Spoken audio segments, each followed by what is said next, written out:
a entrega de quem tem filho com microcefalia. O desafio de quem tem um amor como ponto de partida. Domingo, 17 de julho. O Repórter Canção Nova está no ar. Uma outra hora, Joãozinho quer brincar. Essa menininha que não desgruda os olhos do celular é a Valentina, primeira filha do Marcos e da Vivian. O pai é gerente comercial e a mãe professora de educação física. Nossa razão de viver. Parece que veio sob encomenda, né? Uma gestação tranquila e com acompanhamento médico. A criança nasceu com 32 centímetros do que os médicos chamam de perímetro cefálico, que é o tamanho da cabeça de um bebê. Na época, o número era considerado normal. Por causa do atraso no desenvolvimento da criança, veio o diagnóstico. Com 1 ano e 2 meses, a microcefalia foi descoberta. A ficha caiu quando eu pisei do lado de fora Que aí a gente começou a chorar. Exatamente. E a gente assim, e agora? E agora como é que vai ser? A hipótese de Zika foi descartada, mas o que aconteceu durante a gestação continua sendo investigado. Desde então, começou uma rotina de tratamentos e medicações. São sessões com fonoaudiólogo, fisioterapeutas, terapia ocupacional, natação e musicoterapia. E os resultados já são visíveis. A Valentina, com 3 anos, já consegue sentar e está quase andando sozinha. Tirando a microcefalia, ela faz tudo como uma criança normal.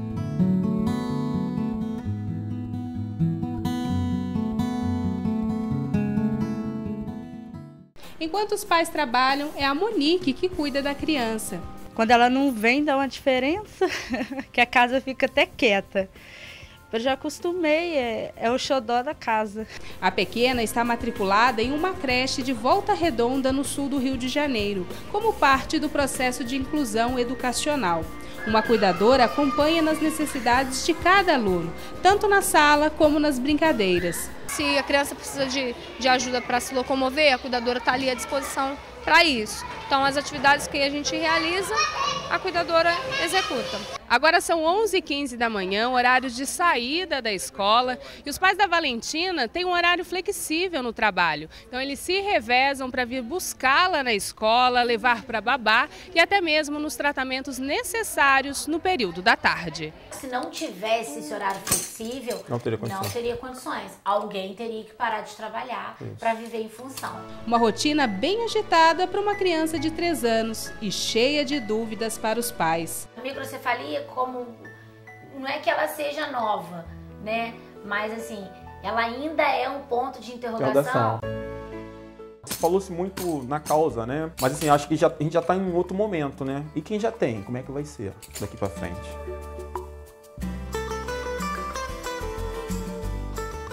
A única certeza é de que o futuro ainda desconhecido não rouba a esperança do hoje. O que eu espero com a Valentina é que eu consiga dar essa mesma facilidade, né? Do ir e vir. Se ela for feliz, isso pra mim já é o suficiente. Eu vou estar muito feliz também, com certeza. Olá, boa tarde. Boa tarde, pessoal. O Repórter Canção Nova começou falando do amor e da entrega dos pais no cuidado dos filhos com necessidades especiais. E o programa de hoje tem muito mais para você. Tem os 55 anos do Instituto Nacional de Pesquisas Espaciais. Tem as celebrações do mês dedicado ao preciosíssimo sangue de Jesus. Na Terra Santa, uma visita à Basílica da Agonia, onde Jesus derramou o seu sangue pela salvação da humanidade. Em Roma, a visita à cadeia, onde os apóstolos Pedro e Paulo ficaram presos. Aqui, por exemplo, ainda é possível ver um ponto onde, de acordo com a tradição, São Pedro bateu com a cabeça. Mais para baixo, o cárcere, onde ele, São Paulo, estiveram presos. Tem ainda o Minuto JMJ, direto do Campus Misericórdia, em Cracóvia, na Polônia. A eutanásia também é tema do Repórter Canção Nova. E na entrevista especial deste domingo, vamos conversar com Tiago Tomé, que acaba de lançar seu primeiro CD solo, Tempo ao Tempo. É preciso dar tempo ao tempo para não seguir qualquer vento, os impulsos do coração. É informação a serviço da vida. É esperança. É Repórter Canção Nova. Faltam 19 dias para as Olimpíadas no Rio. E no quadro Esportes Olímpicos de hoje, você confere 2 esportes que desafiam a máquina mais poderosa já criada, o corpo humano.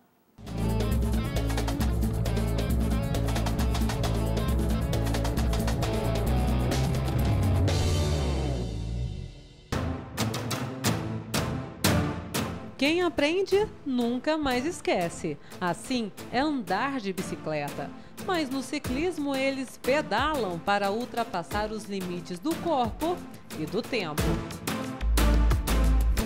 Sobre 2 rodas, o esporte se divide em 4 categorias: estrada, ciclismo de pista, mountain bike e BMX.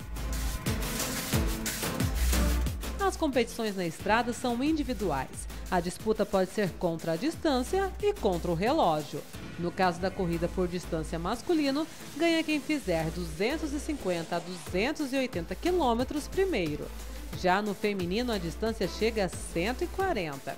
Já contra o relógio, a briga e a conquista são pelo menor tempo e em até 50 quilômetros. Do asfalto das estradas para as trilhas e terrenos acidentados. Esse é o mountain bike. O circuito nessa modalidade tem entre 4 e 6 quilômetros de distância, que chegam a durar cerca de 1h30.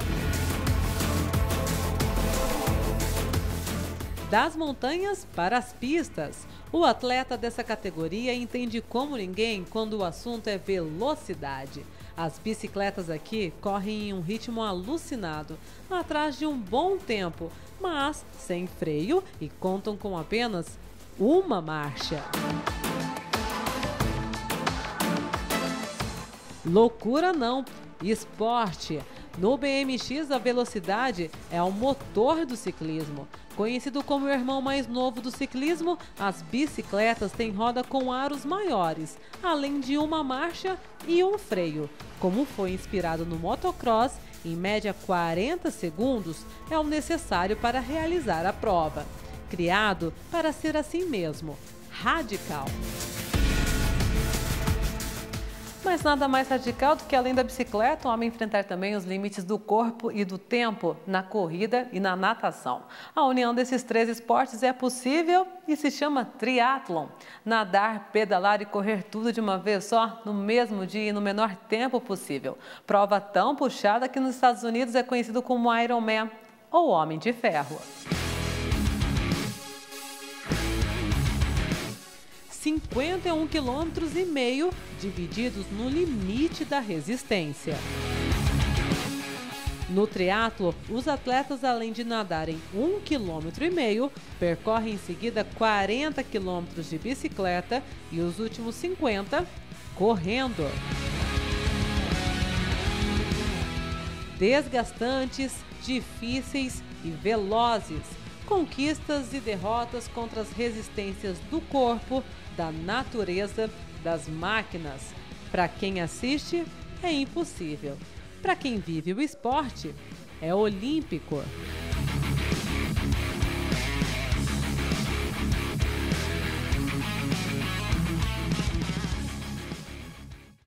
E já não é de hoje que o Rio respira os ares da maior competição esportiva do mundo.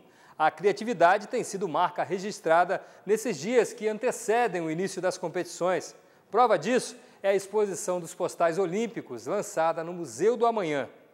No Museu do Amanhã, projetado sobre a Baía de Guanabara, na zona portuária do Rio, os visitantes contemplam cenas raras da natureza.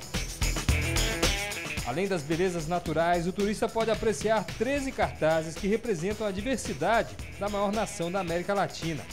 A coleção reúne obras de 12 brasileiros e um colombiano. O que queremos é exatamente ter a expressão de todos os artistas locais. Temos aqui uma coleção para todos os gostos, para cada região do país.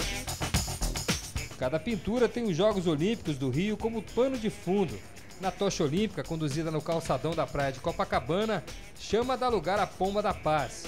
O garoto solta a pipa sob o olhar do Cristo Redentor. A pintura Aquaplay tem a assinatura de Gringo Cardia, que explica sua inspiração. A gente procurou trazer um elemento de natureza, do mar, que é muito importante aqui. E fizemos ali uma mistura de homem, animais, natureza e azul, enfim, a cor da nossa cidade. A exposição prossegue até o dia 22 de julho no Museu do Amanhã. Depois, ela segue para o Complexo Esportivo de Deodoro, na zona norte do Rio.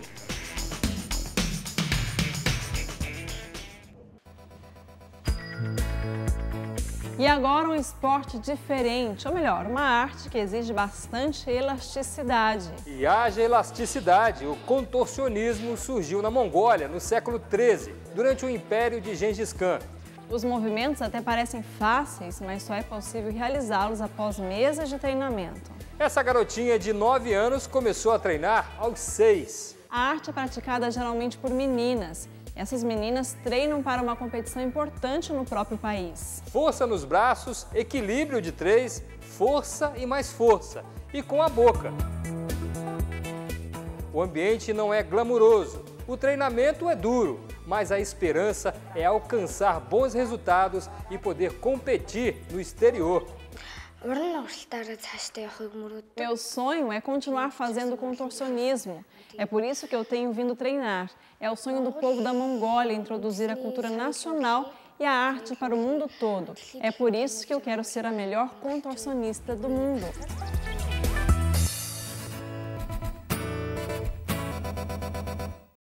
Haja dedicação para alcançar essa perfeição toda, né? Bom, mudando de assunto, há quase 55 anos o Brasil dava início aos trabalhos para o desenvolvimento espacial. Na época em que o Brasil dava os primeiros passos para se tornar uma nação mais moderna, ninguém imaginava que a conquista do espaço estava tão perto de se tornar possível. Na época em que o Brasil dava os primeiros passos para se tornar uma nação mais moderna, ninguém poderia dizer que a conquista do espaço estava tão perto de se tornar possível. O piloto brasileiro nessa corrida espacial foi Fernando Mendonça, engenheiro formado com menção honrosa no Instituto Tecnológico de Aeronáutica em 1958. Em seu doutorado em Ciências Espaciais nos Estados Unidos, teve apoio da NASA para atuar como pesquisador. Ao mesmo tempo em que vários países ainda caminhavam ao desenvolvimento espacial, esteve à frente de um ideal que mudaria a história do Brasil. Em 1961, o desafio era criar projetos que trouxessem benefício econômico ao país, semelhantes aos desenvolvidos nas grandes potências da época, mas só que com recursos inferiores aos utilizados pelos americanos. Foi assim que surgiu o primeiro programa de pesquisas do INPE, o Grupo de Organização da Comissão Nacional de Atividades Espaciais, que em poucos anos gerou grandes avanços tecnológicos. A Barreira do Inferno, que foi o primeiro sítio de lançamentos do Brasil, foi inaugurado, no final de 1965. E o INPE foi criado como uma iniciativa civil, justamente para fazer a cooperação internacional que permitiu que tivéssemos mais de uma centena de lançamentos, de 65 a 70, de foguetes de sondagem a partir de Barreira do Inferno. O fruto de um esforço da aeronáutica, em 1971, recebeu o nome que conhecemos hoje, já com a principal missão de garantir acesso ao espaço. E também começa com o estudo que esse acesso ao espaço permite. Uma primeira aplicação desse acesso ao espaço, que seria estudar a ionosfera.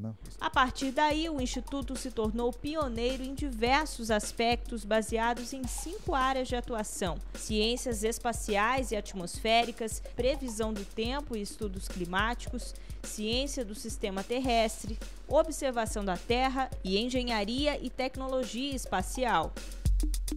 Vinculado ao Ministério da Ciência, Tecnologia e Inovação, alcançou prestígio no lançamento, na operação de 7 satélites e de recepção de imagens de monitoramento. Agora já são mais de 10 unidades INPE em todas as regiões brasileiras.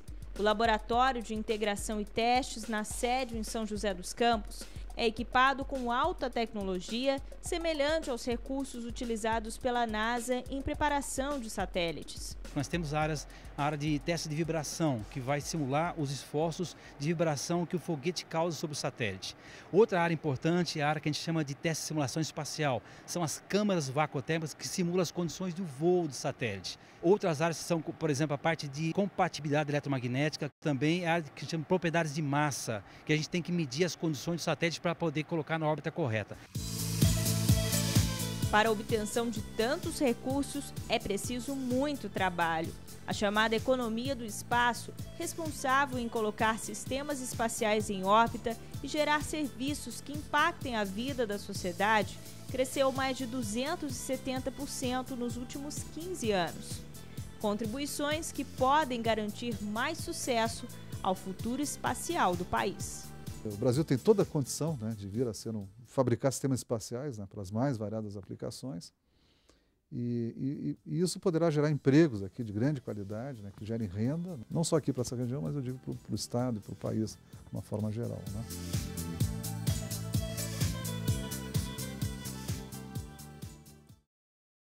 Reaberto essa semana em Roma, um dos lugares mais tradicionais da história dos apóstolos Pedro e Paulo. Nossa equipe foi ao local onde os dois santos ficaram presos e conta tudo para nós. Em meio às ruínas da Roma Antiga, do Fórum Itálico, do Palatino e do Coliseu, está o Cárcere Tulliano, lugar onde os apóstolos Pedro e Paulo ficaram presos. Depois de um longo tempo de restaurações, o local foi reaberto para que os visitantes possam contemplar cerca de 3.000 anos de história aqui. Monsenhor Andreatta, da Diocese de Roma, falou sobre a relevância do local para o cristianismo e para a Igreja.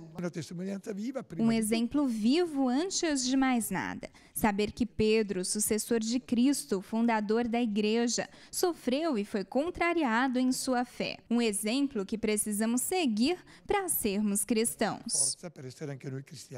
Na parte superior do complexo, encontramos verdadeiros tesouros arqueológicos e recursos que nos ajudam a compreender melhor a história. Nessa inscrição, nomes de pessoas que deram a vida por Roma, e nesta, de quem morreu mártir, por Jesus Cristo e pela Igreja, como São Pedro e São Paulo.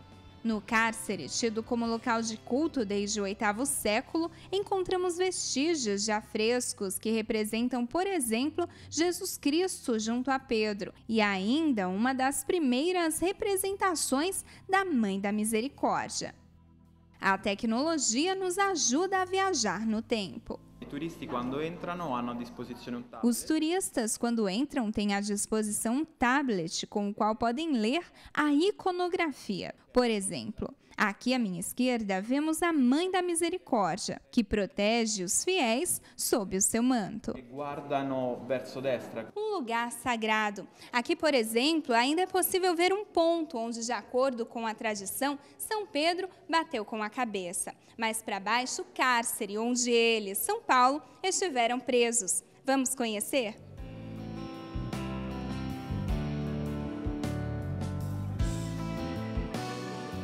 Com a água que aqui brotou milagrosamente, São Pedro e São Paulo batizaram outros presos e até mesmo os carcereiros. Em pleno Ano Santo, os peregrinos terão a oportunidade de rezar no exato local onde estiveram o primeiro Papa e o Apóstolo dos Gentios, dois homens que experimentaram intensamente a misericórdia de Deus. Depois do intervalo, a Aline Carbonari traz todas as informações do maior evento jovem da Igreja no mundo.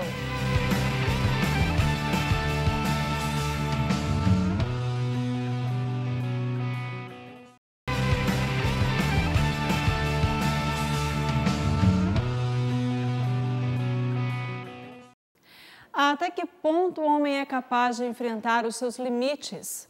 Um filme inglês levou para a tela dos cinemas essa reflexão. Como Eu Era Antes de Você, em cartaz no Brasil, levanta a reflexão sobre o direito de se tirar a própria vida. Um jovem inglês bem-sucedido tem a vida transformada. Will Trainer, interpretado pelo ator Sam Claflin, fica tetraplégico. A dificuldade de aceitar a condição aproxima o ex-bancário da depressão e do cinismo, até conhecer Louisa Clark. Bom dia! A personagem humilde de Emilia Clarke foi contratada para cuidar do jovem cadeirante. Embarcando em uma série de aventuras juntos, acabam sentindo o coração bater mais forte um pelo outro. Você é o único motivo que me faz querer estar vivo amanhã. Mas o final desse enredo pode ser surpreendente. Desde a estreia há quase um mês, o longa tem sido um sucesso de público no Brasil. Já foi visto por 3 milhões de pessoas. A história é admirada pelo romance, mas durante a trama, uma decisão tomada pelo protagonista levanta uma polêmica que chama a atenção dos espectadores. Em uma situação de enfermidade, de incapacidade física, desistir da própria vida pode ser uma solução? Na minha opinião, eu acho que ninguém deve tirar a própria vida, né? Quanto à vida, a esperança. Pra gente que está fora da situação é fácil, né? Mas só a pessoa passando por aquilo para ela entender. Eduardo é mais um espectador atraído pela história. Mas quanto ao tema polêmico, o posicionamento é claro. Se a gente fosse trazer isso para um caso real, né? Mas que eu imagino que possa acontecer na realidade, talvez se ele tivesse um pouco mais de fé, tivesse confiado mais em Deus, nas pessoas que estavam ali para ajudar ele, teria muitas outras saídas. A lei brasileira diz que suicídio assistido é considerado crime previsto como assassinato. A pena pode ser menor se houver consentimento da vítima, como mostra o filme. Mas em muitos países como Holanda e Bélgica, o ato é um direito legal. Pelo fator religioso, o procedimento também é contestado. O Catecismo da Igreja Católica diz que pessoas com algum tipo de deficiência devem ser amparadas para levar uma vida tão normal quanto possível. Sendo assim, é moralmente inaceitável. No entanto, o padre Roger afirma que a ninguém cabe julgar a atitude sem aprender a viver com seus próprios limites. Nós encontramos todos os dias com os limites da vida. São as deficiências, são os limites da nossa saúde. Se nós não aprendemos a conviver com isso, a gente vai somente vegetar nessa terra. A gente não vai dar sentido também à nossa vida. Ser feliz. Foi por sua causa que eu me tornei uma pessoa muito melhor.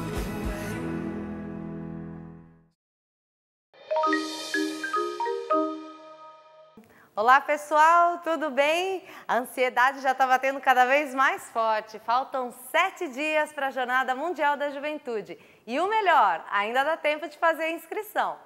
Mas, nervosismos à parte, é sempre bom ter em mente aquilo que é o mais importante em uma JMJ. Será que vale a pena investir tanto esforço nela? Confere aí. São dias intensos de muita diversão, amizade e até aventuras. Para mim foi uma belíssima experiência. Eu sou francesa, viajei com um carro velho até Madrid. Pintamos o carro. Meus amigos e eu falávamos de Jesus a todas as pessoas que encontrávamos no caminho. Mas qual é o grande pano de fundo das Jornadas Mundiais da Juventude? João Paulo II dizia: eu convoco, mas não é que vocês vêm me encontrar, vocês devem encontrar Jesus. Portanto, o centro de cada jornada é o Cristo. A jornada é a sequela a Cristo. Quem já participou de alguma JMJ testemunha o que mudou em sua vida.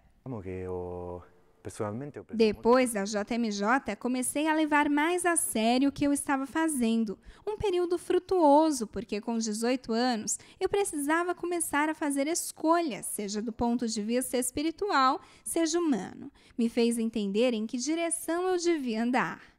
Quem já participou de alguma jornada mundial da juventude sabe, é exigente, é necessária muita fé e disposição. A JMJ é bem mais que uma festa ou uma viagem. Abbiamo perso João Paulo II nos fez descobrir que as JMJs nos mostram o sentido da peregrinação. Não é, portanto, uma convivência, mas uma peregrinação a ser vivida com sobriedade, com capacidade de adaptação e, sobretudo, com muito sacrifício. E sobretudo com tanto sacrifício. A jornada ela começa como uma peregrinação, que se transforma em uma peregrinação intercontinental. Põe em movimento a juventude do mundo inteiro. Depois da JMJ, começa um percurso que deve ser trilhado no dia a dia. Termina a missa, começa a missão, né? Então, isso que acontece também nas jornadas. As jornadas, elas são, ao mesmo tempo, ápice e início, no sentido de que elas marcam o final de uma caminhada de preparação pastoral, de preparação logística, que dura 2, 3 anos, né? E também elas são como o lançamento, né, de um novo início.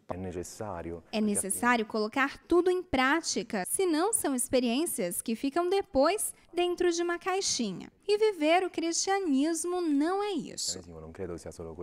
Kátia destaca que por isso é importante até mesmo se preparar bem antes de ir para uma jornada.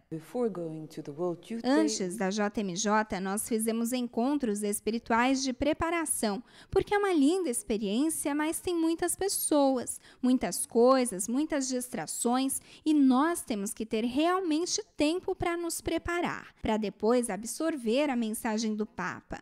Fica a dica para quem vai para a Polônia. Em toda jornada, um dos desafios mais latentes é o idioma. Você fala polonês? Para não passar aperto em Cracóvia, vale a pena aprender algumas palavrinhas básicas. Olha só. Eu falo português, e aí, de alguma forma, mas como estamos unidos em Cristo, a linguagem do amor que vai falar.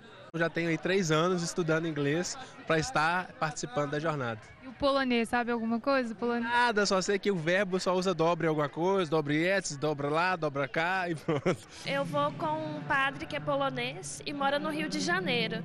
Então, aos pouquinhos, ele vem ensinando um polonês pra gente. É difícil.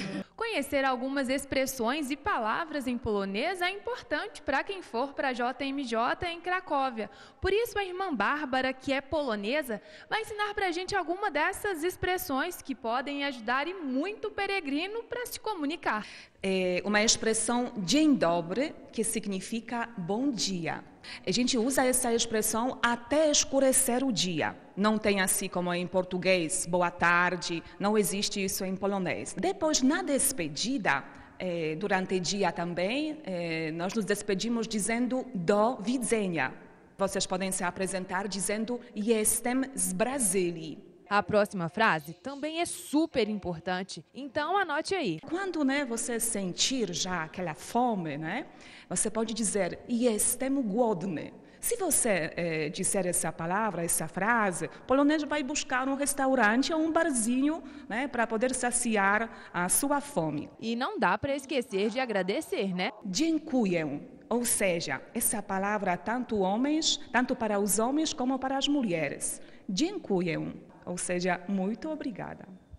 E o Minuto JMJ de hoje é diretamente do Campus Misericórdia, em Cracóvia, Polônia. O Campus Misericórdia é um dos locais mais importantes da JMJ 2016. É aqui que acontecerá a vigília e a missa de envio com o Papa Francisco e os jovens do mundo inteiro no dia 30 e 31 de julho. E nós estamos exatamente onde será o quarto do Papa Francisco, onde ele fica alojado pertinho dos jovens. Logo depois dessa bela jornada espiritual, os jovens que você conheceu aqui em Cracóvia retornarão para suas dioceses e paróquias de origem, inflamados pelo ardor missionário, fruto de uma igreja viva e jovem.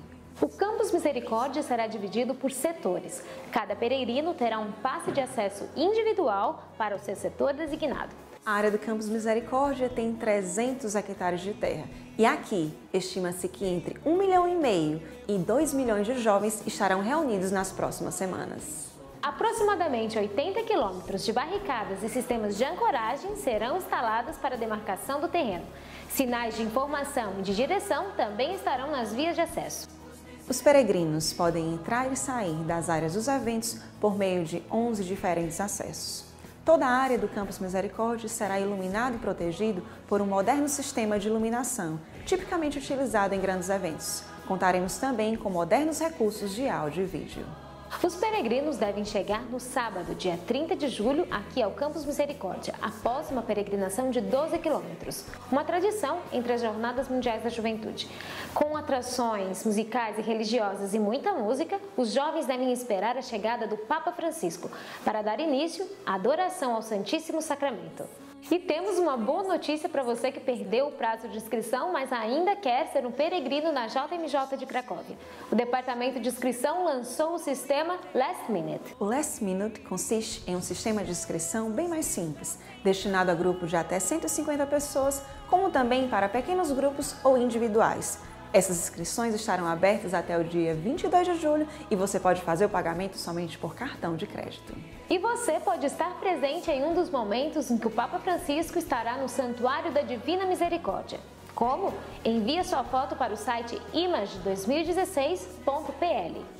Essas fotos serão utilizadas para compor um grande mosaico, formando a imagem de Jesus misericordioso e também anunciando a mensagem: Jesus, eu confio em ti. Não perca essa oportunidade, o seu rosto pode estar lá. E esse foi o último Minuto JMJ. Obrigada a você que esteve conosco até aqui. Continue nos acompanhando em nosso site, nas nossas redes sociais e no nosso canal no YouTube. Não deixe de rezar por nós. Um grande abraço e te esperamos aqui em Cracóvia. Galera, como vocês puderam ver, a Michelle e a Fabíola se despediram de nós. Foi muito bom tê-las aqui no Repórter Canção Nova, foi ou não foi, gente? Tinha sempre umas notícias fresquinhas, direto de Cracóvia, uma bênção. Mas agora, coração a mil e vamos que só falta uma semana para a Jornada Mundial da Juventude 2016 na Polônia. Quero ver bombar o Twitter aí, hein? Hashtag Canção Nova na JMJ. Tchau, tchau. Agora a conversa é sobre um aplicativo com realidade aumentada que está virando uma febre no mundo. É o Pokémon Go. Mas atenção aos menos precavidos. Essa é uma brincadeira que pode terminar de forma desagradável.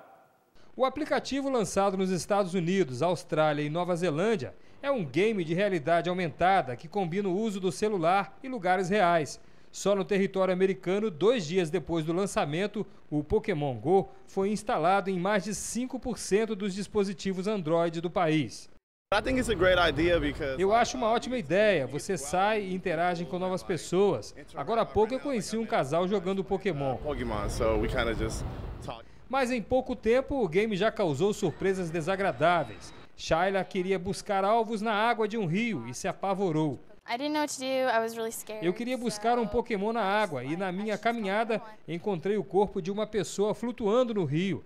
Eu não sabia o que fazer, tive muito medo e liguei para a polícia. A popularidade do novo aplicativo também tem sido associada a uma série de roubos. No último fim de semana, ladrões se passaram por alvos, atraíram usuários distraídos para terrenos baldios e roubaram seus pertences. A polícia da cidade norte-americana de O'Fallon, no estado de Missouri, prendeu 4 suspeitos. Assim como falta a atenção das pessoas até mesmo andando nas ruas, por estarem olhando para o seu telefone, elas acabam caindo em emboscadas e sendo assaltadas. O game, que utiliza o mapeamento GPS e sistema de câmeras, já é jogado numa média de 43 minutos por dia, mais do que o tempo gasto em WhatsApp ou Instagram. Pelo jeito, todo cuidado é pouco para que a brincadeira não vire caso de polícia. Depois do intervalo, vamos dar um passeio à Terra Santa e conhecer a Basílica da Agonia, onde Jesus Cristo derramou o próprio sangue para salvar a humanidade.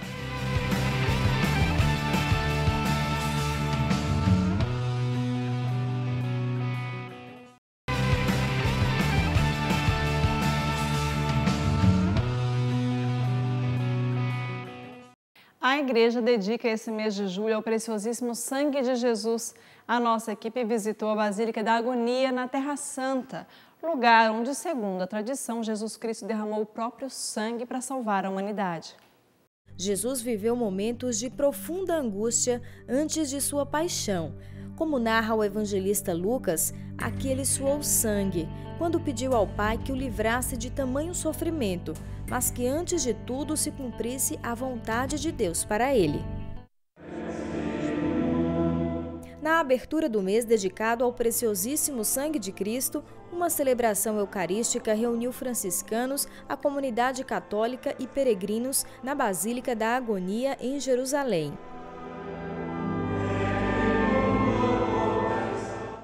Pétalas vermelhas lançadas na Pedra da Agonia relembraram as gotas de sangue que escorreram pela terra. Jesus faz essa doação, doa a sua própria essência, a sua própria vida, para que os outros, para que os filhos de Deus possam também gozar da mesma vida dele, possam participar com ele do céu. A devoção ao preciosíssimo sangue de Cristo atravessou séculos e continua viva em todas as partes do mundo. Para mim, o sangue de Cristo significa salvação, amor, significa o sacrifício que Jesus passou para nos salvar. Ao refletir sobre o significado desta liturgia, o custódio da Terra Santa disse que este é o único sangue compatível com o de todo homem e o de toda mulher. Nós celebramos a festa do preciosíssimo sangue de Jesus. Celebramos a festa do preciosíssimo sangue de Jesus e o consideramos mesmo como preciosíssimo, porque tem um valor inestimável, é a entrega da sua vida. A Rocha da Agonia foi um dos primeiros lugares a serem aspergidos pelo sangue de Cristo. Daqui ele seguiu até o Calvário, onde derramou seu sangue para a redenção da humanidade.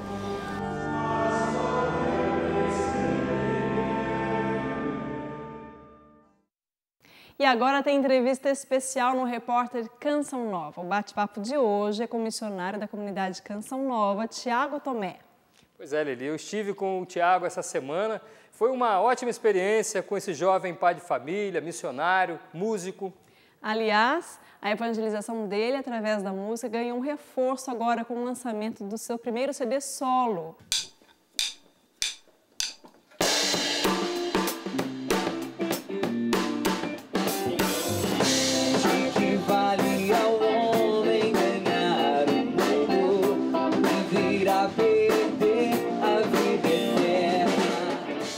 Hoje, o repórter Canção Nova vai fazer uma surpresa para você que está assistindo o programa. A gente veio aqui conhecer um pouco mais da intimidade do Tiago Tomé. Nós viemos até a casa dele.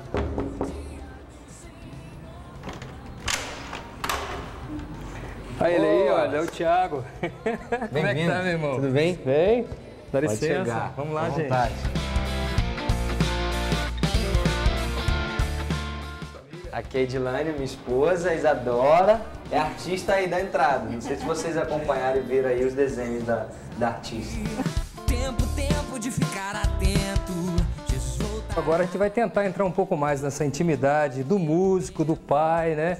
Do missionário. Vamos começar pela questão missionária, né, Tiago? Como é que é essa questão missionária na sua vida, esse ser missionário do Tiago Tomé?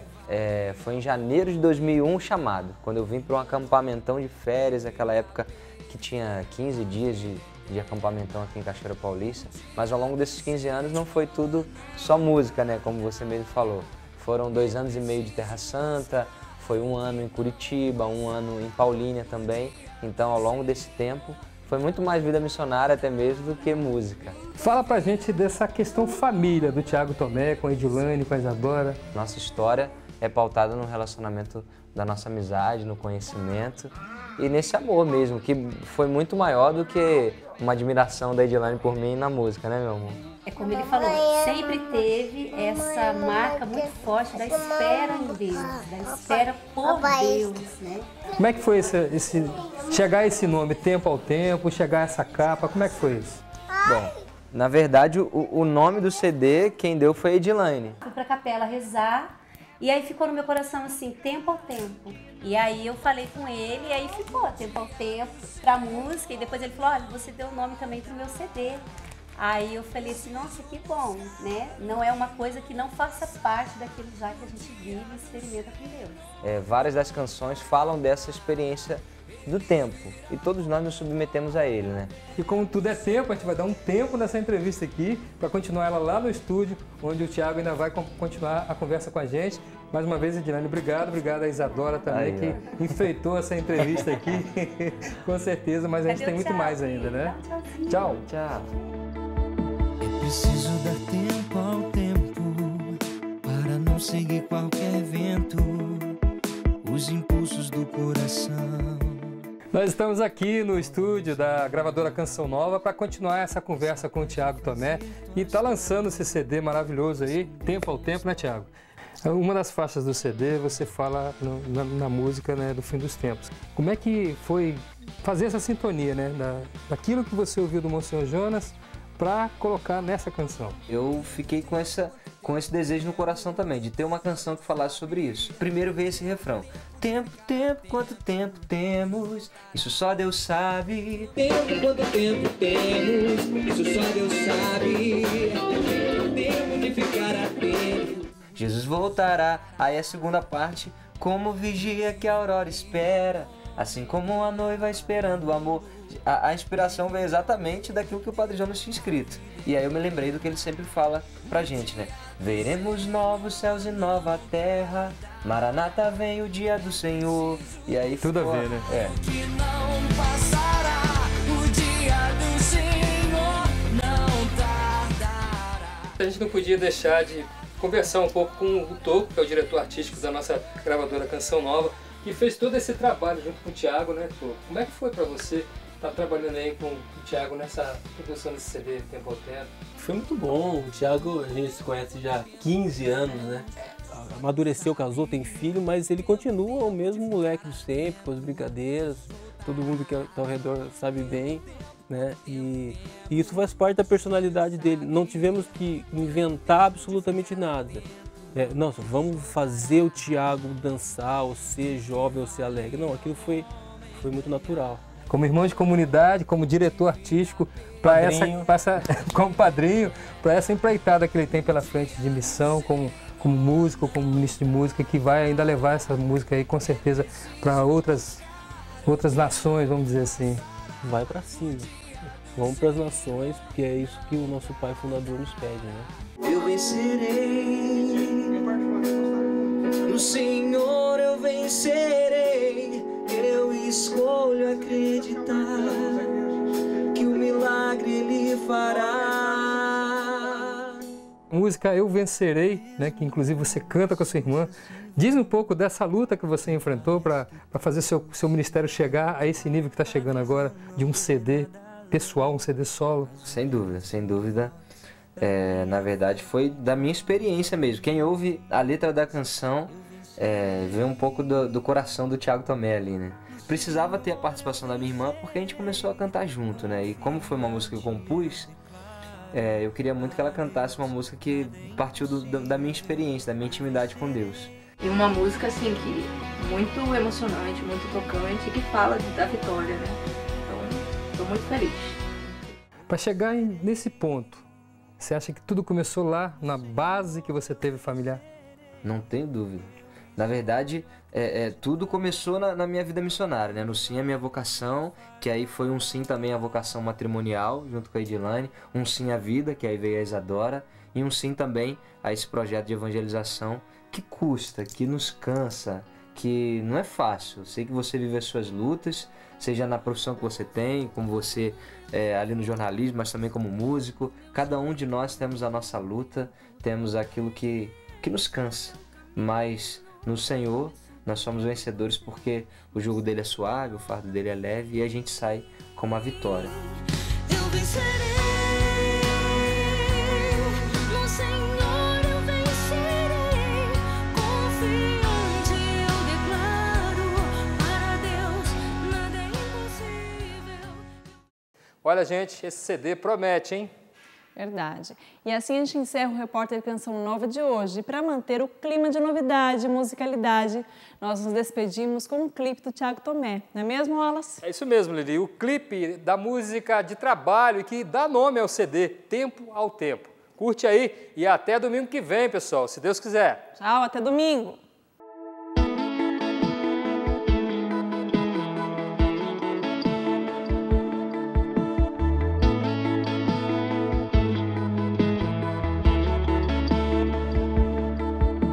Preciso qualquer vento, os impulsos do coração podem nos enganar. És capaz de fazer tua história, faz com Deus uma história nova. Perguntar para onde ir é melhor do que cair. Às vezes pra vencer é preciso perder e ter fé no melhor que há de vir, sem temer o sofrer. Deus tudo pode ver, deixe Ele orientar seu caminhar.